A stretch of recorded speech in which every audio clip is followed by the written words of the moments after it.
E aí, minha galera irada, vamos a mais uma aula especial para você, hoje falando de economia. Bom, chegou a hora de falar de dinheiro, vamos ganhar dinheiro, galera. Bom, os setores econômicos. A economia ela é dividida basicamente em 3 setores. Porém, vou falar aqui um bizu, segredinho, só para a galera do Geografia Irada. Tem aparecido na prova agora, alguns autores falando do 4º e do 5º setor. Aqui tu está preparado para isso, meu irmão. Aqui nós vamos detonar e nós vamos gabaritar esse negócio aí. O setor primário, tu vai lembrar assim, é tudo que está associado à matéria-prima. Então, matéria-prima é setor primário. O que seria? Agricultura, pecuária e extrativismo. Tá? Nós teremos aula aí de agricultura, de pecuária, de extrativismo, mais na frente você vai ver. Fica tranquilo. Hoje é explicar o geralzão. Então, a agricultura ela pode ser agricultura comercial ou de subsistência, nós vamos aprender isso, né? Comercial, onde a maior parte é para o comércio, subsistência, onde a maior parte é para o consumo. A comercial, pouca mão de obra, a de subsistência, mão de obra mais familiar. A pecuária é a criação de animais, que pode ser intensivo ou extensivo. Intensivo, intenso, tecnologia. Extensivo, pouca tecnologia. O extrativismo ele pode ser animal, mineral ou vegetal, né? Você já viu na nossa aula aí de extrativismo mineral, a reserva mineral do Brasil. Agora nós vamos falar do extrativismo mais na frente, do animal e do vegetal, basicamente mais aprofundado para você. Então o extrativismo é tudo que eu extraio da natureza sem ter que plantar. Por exemplo, se eu pesco, é extrativismo animal, eu extraí da natureza. Se eu crio, aí não é extrativismo, é piscicultura. Se eu extraio a madeira, extrativismo. Se eu planto, como pinheiros, eucalipto e tiro, aí é silvicultura. Então entenda essa jogada, tá? Então isso é extrativismo, quando eu extraio da natureza. Então pode ser minério, pode ser vegetal ou pode ser animais. No Brasil, no caso, a caça é proibida, então apenas a pesca é considerada extrativismo. Então esse é o setor primário.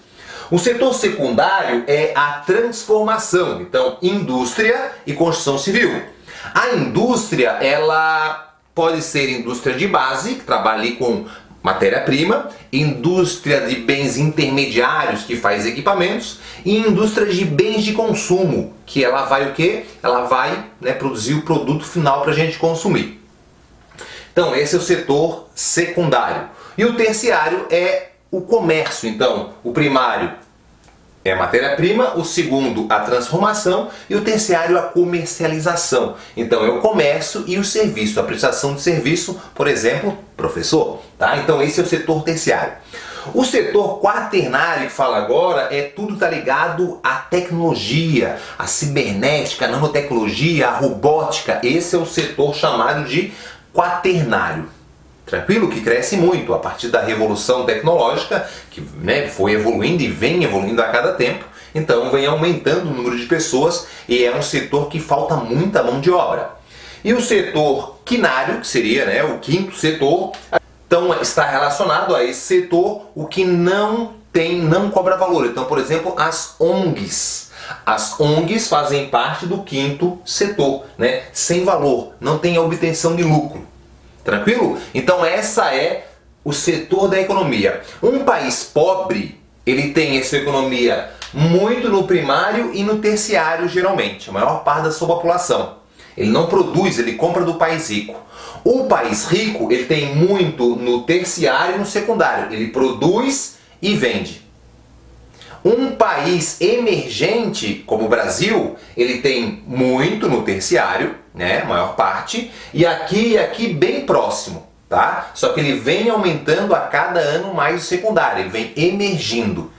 Deu para entender a jogada? Ele vem se industrializando. Então isso aí te ajuda a responder gráficos, te ajuda a responder, interpretar muita coisa. Não quer dizer que o país tem a maior parte da sua população no terciário, que ele é um país rico. Não, ele comercializa, tem muito emprego informal, então tem muita gente ali, então geralmente é difícil, um país que não tem a sua economia, a maior parte da população economicamente ativa no setor terciário. E vamos falar agora para ti o que é população economicamente ativa. Então, população economicamente ativa é todo mundo que movimenta a economia né, superior de 14 a 65 anos, geralmente esse é o número, né, o valor global, apesar de ter pessoas que trabalham antes, né, e depois. Então essa é a faixa etária, né, limite que eles pegam na maior parte dos países. Algum país considera 15 anos, mas é uma média de 14 a 65 anos. Marcelo, os empregados também entram aqui, né, porque eles estão em busca de emprego e em qualquer momento eles estão ali inseridos. Muitos deles fazem um emprego informal, né, fazem bicos e acabam movimentando a economia. Então eles são, né, economicamente ativos.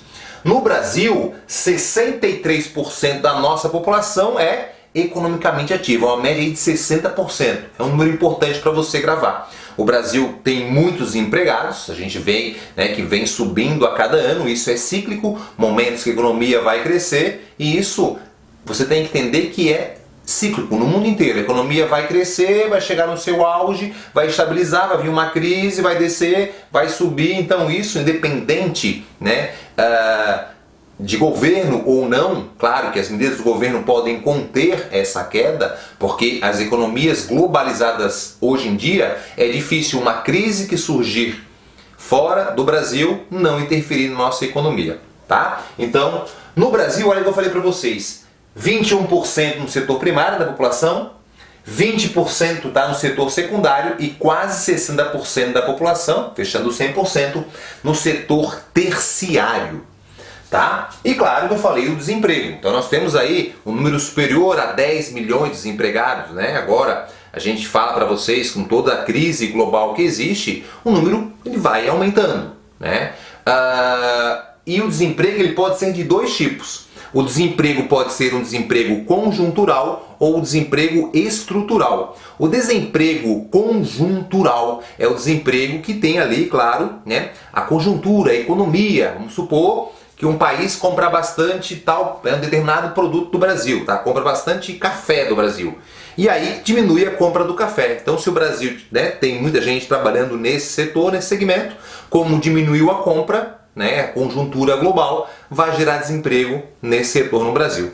Entendeu? E o desemprego estrutural é a substituição do homem pela máquina. Então eu vou tirar ali, tinha lá tantas pessoas para colher o café, agora eu comprei uma colheitadeira, essa galera aqui sai fora, desemprego estrutural. É fácil, né? Com geografia irada, galera, é muito fácil. Gabaritar, não tem? O número de alunos que gabarita é violento. Vem comigo, vou falar a frase e olha, massa pra ti. Cola em mim que tu brilha, purpurina. Vamos lá. E aí nós chegamos, claro, nessa questão da informalidade, que nós temos aí hoje um crescimento, uma tendência, não é só no Brasil, é no mundo inteiro, um processo que a gente chama de terceirização cresce, né? Então, hoje, por exemplo, o setor têxtil no Brasil, nós temos, antigamente tinha as indústrias com milhares de trabalhadores, hoje não, hoje tem os trabalhadores da indústria têxtil, só que existem muitas facções que são ali naquela determinada região próxima à fábrica, a empresa lá, a grande indústria contrata uma pessoa e ela recontrata ali algumas pessoas da comunidade para produzir e ganham por peça. Então isso é o emprego informal, um exemplo pra gente, né? O cara que trabalha de garçom às vezes fazendo, né, trabalho de segurança, trabalho nesses segmentos aí, é o emprego informal. Agora chegamos em dois termos importantes, estatal e privado, né? Então, a economia global, ela tem empresas, segmentos em países desenvolvidos, em países em desenvolvimento. Parte da economia, parte do país tem a sua economia muito ligada ao setor estatal, outros países muito ligados ao setor privado, e a maior parte dos países existe uma divisão. Alguns setores ela deixa estrategicamente para o setor público, por exemplo, educação, saúde e segurança. Isso é fundamental. E outro setor que os países desenvolvidos que têm esse controle, querem ter esse domínio, eles também têm muito ligado a questão de minérios, que é uma questão estratégica. Então isso depende de país para país. Tem países que têm quase tudo privado, tem países que têm quase tudo público. Isso, né, vai variar dependendo do governo e da forma e a característica do país. Nem tudo deve ser privatizado e nem tudo deve ser público, né? Vou dar um exemplo para vocês, a telefonia. Então depois que foi privatizada, melhorou muito o acesso para nós brasileiros. Isso é um saldo positivo. Temos um fator negativo, por exemplo, que são a extração de minérios. Hoje a obtenção de lucro pode ter gerado mais emprego, mas esse lucro vai para um grupo de empresários e não estão preocupados aí, com a questão da degradação ambiental. A gente vê os acidentes em Mariana, os acidentes em Brumadinho. Vamos entrar nesse assunto que é bem polêmico, mas tem que ter o controle do Estado para poder haver um certo equilíbrio em alguns segmentos.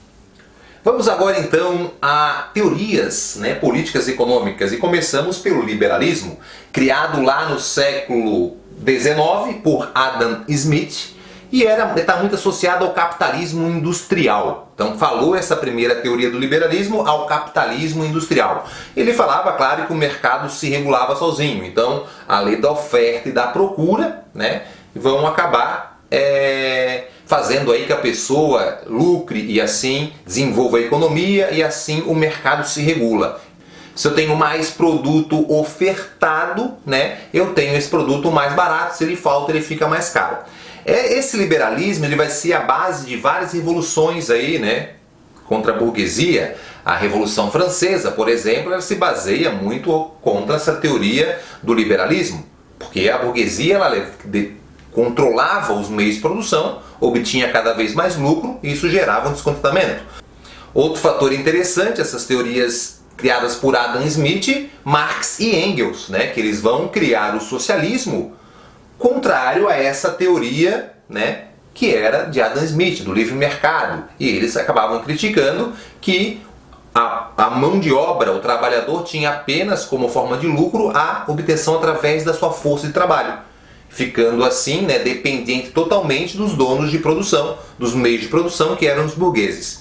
E aí também temos outras teorias, a neoliberal e a teoria de Keynes, keynesianismo. Então a teoria de Keynes ela vai ser criada após a crise de 29.